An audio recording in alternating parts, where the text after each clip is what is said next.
Hey everyone, it's Dr. Sean Golden and welcome to the Golden Health Method. Today we're going to be talking about the 6 most common mistakes that people make when they have tendonitis or any type of chronic tendon condition.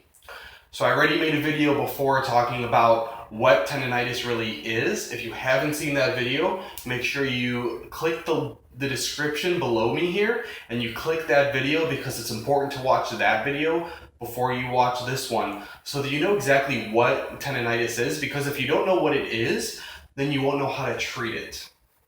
In this video, we're going to be talking about the 6 most common mistakes that people make, and if you're making these mistakes, it'll definitely inhibit your progress and it can make you continue on with this condition for months, if not years at a time. So you want to make sure you're not making any of these mistakes. They're very common, and sometimes it's actually the advice that gets thrown around a lot too. So make sure you watch the entire video for all 6 steps. Alright, so mistake number 1. Mistake number 1 is that you have this tendon pain and it's been chronic, meaning more than 2-3 weeks, and you're continuing to try to train through it. That's definitely a mistake. You cannot just keep training through a tendon condition. It's not going to get better on its own in that way. If you watch the previous video about what tendonitis is, you know that there's a change in structure, and then that tendon that should be strong when there's a force applied to it is now actually much weaker. So where the tendon is connecting, that area is a lot weaker. Usually the 2 weakest points are where that tendon is connecting to the bone or where that tendon's connecting right into the muscle. And so at either of those points, or sometimes throughout the entire tendon itself, it can't handle the load you're trying to give it. And this isn't automatically easy to understand because you can't feel that until there's pain. What I mean by that is tendons don't get sore like muscles do. So when you train at the gym and you get sore the next day, like let's say you do leg day and you do a bunch of squats and the next 2 days you're pretty sore in your quads, your tendons and your patellar tendon in your knee is not going to get sore. It doesn't get sore like muscles do. So when you go back to the gym and you no longer have muscle soreness, so you think you're recovered fully, your muscles might be fully recovered, but you have no clue if your tendons are recovered or not because they didn't get sore in the first place to let you know when they're not sore, that their healing process is over. So when the tendon gets damaged and inflamed, usually you don't feel that pain until it gets to a pretty bad point. Then if you try to train past that, what you're really doing is, let's say you've always benched, I'll just throw out a number, let's say you benched 100 pounds on the bench press. And your pec tendon has been able to handle that in the past because that's what you've always done. Your muscle can definitely handle 100 pounds. But then you started getting this pec tendonitis on the side here whenever you were benching. And it keeps getting worse and worse. And you don't know why because you're only benching 100 pounds and that's what you always have benched.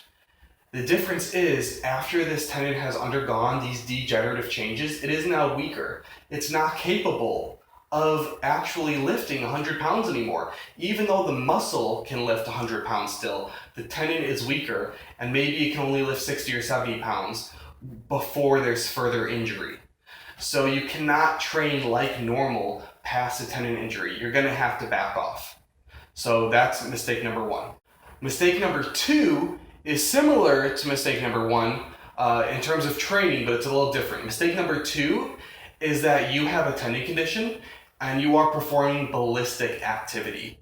What I mean by this is you're doing powerful jumps, you're doing very fast throws, you're doing anything where there's a quick snapping motion or an explosive power output where the movement is rapid.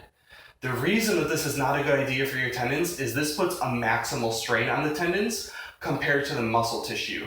Furthermore, what the research also shows now is that these ballistic training activities actually don't even cause any tendon adaptation.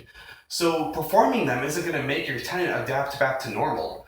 It's what you really need to do are slower, more controlled movements. Those are the only type of movements that are going to put a stimulus on the tendon to actually start adapting and changing its structure back to normal structure. If you're performing ballistic, whether it's squat jumps or sprints or box jumps or whatever, any type of explosive, powerful activity, and you have already this tendon pain, that's only going to make it worse, and it's going to do nothing to help it heal. All right, guys, mistake number 3 is actually the opposite of the other two. So mistake number 3 is you're resting too long. This is kind of counterintuitive because I just told you you can't continue normal training, and now I'm saying not to rest. That doesn't make sense. No, what I mean by this is sometimes it is necessary to take a little bit of rest, and that's really during the inflamed period.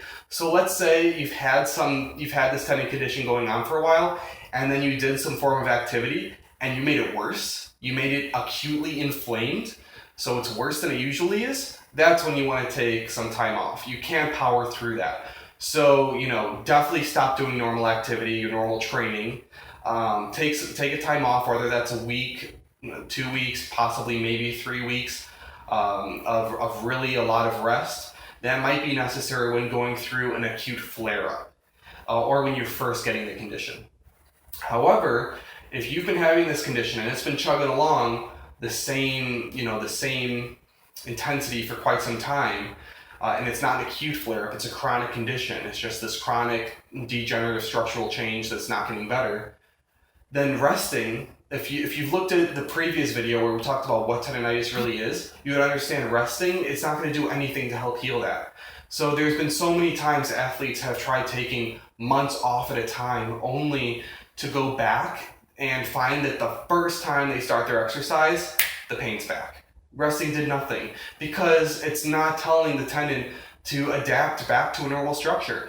And in fact, complete unloading, meaning doing absolutely nothing at all, can actually induce further degenerative changes because muscles actually need some sort of a stimulus to undergo proper protein turnover. So if you could do complete unloading where you're not performing any activity, that's definitely not going to be a good thing. So complete time off, complete rest for way too long is mistake number 3. Mistake number 4 is very similar to mistake number 3 in that you're trying to treat it as an inflammatory condition when it's not, and that's icing. So you'll hear icing will be thrown around a lot for tendon conditions, and while icing can have its place, especially when there's that acute flare-up, just like resting, icing is going to do nothing to heal it long term, and it can actually inhibit your progress if you do it at the wrong times. What would be the wrong times? If you're icing continually before or after the rehab training or the rehab protocol you're trying to go through, if you're icing before and after that to try to decrease this inflammation that's not even there, you're doing more harm than good because it's not an inflammatory condition. It needs to adapt back to normal. And part of that adaptation is actually restarting the inflammation healing cycle. So if you've had this for months and months on end, the body's not even trying to heal it anymore. So you need to restart that inflammation healing cycle in a safe way, not by going back to usual activity that can overload and do further damage, but in a safe way, restart this inflammation and healing cycle. And you need to do that through proper rehab. And if you're icing before and after that, it's the same thing as, taking a really strong NSAID every time before or after you lift, or taking tons of antioxidants. What we now know is that in all of these situations, they inhibit the inflammation that comes from the exercise, and they actually inhibit the stimulus for it to adapt. So the icing will actually inhibit the tendon from changing at all, which means changing back to normal. So we definitely do not want to do tons and tons of icing, every single day or every time we train. The only time for icing is after a flare-up. All right, mistake number 5 is similar to mistake number 1, but it's a little different. So it's going back to training without a plan. And what I mean by this is, okay, so you're not supposed to go back to your normal training. If you're doing 100 pounds, you're not supposed to go back right over to 100 pounds bench press. But if you don't have a plan, then what do? Do you just, do 50 pounds and just keep doing 50 pounds over and over again? Are you supposed to go slow or are you supposed to go fast? So what I mean by this is you're just trying to kind of wing it. You have no plan. You're just trying to do whatever exercise doesn't make you flare up like crazy. And the reason that this is a mistake is while it's not as harmful as really the other mistakes, it just prolongs the progress because you're not using any type of research-based strategy or any type of, evidence-based plan that can actually help you progress with this condition much faster. And then mistake number 6 is the last one. So the last mistake is improper nutrition. We haven't talked hardly at all about nutrition with these tendon conditions, and yet it's really important. we now know that, the tendon can respond to what we take in through foods and supplements and nutrition, and it can also get harmed by what we take in with food supplements and things like that. So what I mean by that is we now know that chronic alcohol intake will impede tendon healing. So if you damage a tendon through repeated bouts of exercise, and it should heal normally because you're giving it enough rest. If you're really drinking alcohol all the time, it's just one example, it'll impair that healing response, and so it'll create more disorganized structure and not regular healing. We also know if you're deficient in certain nutrients, then the body won't be able to synthesize as much collagen as it should to be able to fully heal that tissue. Something as simple as really not being in the habit of not eating fruits, so you're not getting vitamin C in your diet, which is a necessary component for collagen, can be detrimental for tendon healing. And people will go and they'll take all these different types of joint pills and hyaluronic acid and collagen and gelatin, all this stuff, and you take a look at their diet and there's zero fruits there. It's literally borderline scurvy. So when you don't have certain nutrients in our diet, then the tendon just can't heal normally like they should, because all of the enzymes aren't working properly, or the body can't create enough energy to actually sustain the regenerative process. So vitamin C is one of them I talked about. All of the B vitamins are necessary to power through the Krebs cycle to be able to make enough energy for the cells to repair itself, for the fibroblasts in the tendon to be able to repair themselves. And then another one is the essential fatty acids. So that's going to be the fish oils, flaxseed oil, borage or evening primrose oil. All of these ones where they are unsaturated, they're the polyunsaturated fatty acids. If we don't have them in our diet, or we have them in improper ratios, then they can also impede tendon healing. So too much of the inflammatory omega-6 essential fatty acids will actually stiffen the tendon and make it more inflexible, whereas more of the omega-3, which are the fish oils and the flaxseed oil, and the anti-inflammatory omega-6, which is the borage oil or evening primrose oil, those ones will actually help to counteract the inflammatory omega-6 and can help the tendon heal up with proper structure. And also, besides just these few nutrients that I'm listing here, there's a host of other nutrients that have been shown to come into play with tendon healing. And that includes, vitamin D, vitamin E, vitamin A, a bunch of different polyphenols and phytonutrients that are found in foods. Like curcumin is an example of a polyphenol that's in turmeric. Components of ginger can help heal the tissue as well. So there's tons of different dietary components that they're not gonna, again, they don't work by decreasing the inflammation, but they work by assisting the rehab process in facilitating the structure to become more well-aligned and normal and organized. So it's not like you can take any magic supplement or anything, it's just gonna wipe away your tendon pain.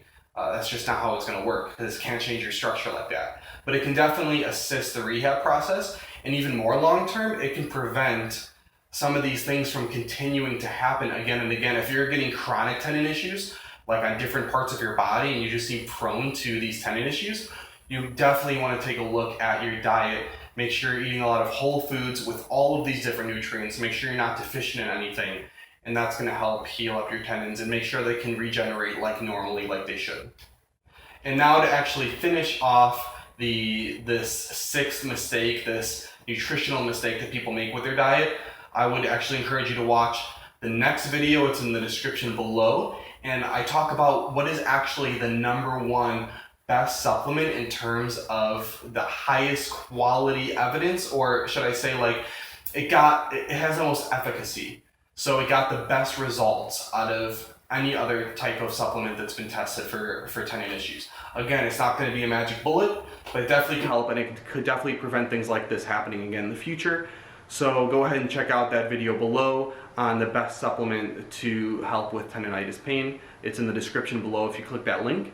Also in the description below, I wrote a deep dive PDF that you can gain access to for free that goes deeper into how to treat your own tendon conditions. That's in the link below. All you gotta do is click that button and you'll sign up for getting that free PDF so you can get this whole deep dive about what tendonitis is, how to treat it, the best things that you can do at home, and how to get through this pain as fast as possible so you can get back to training like normal again.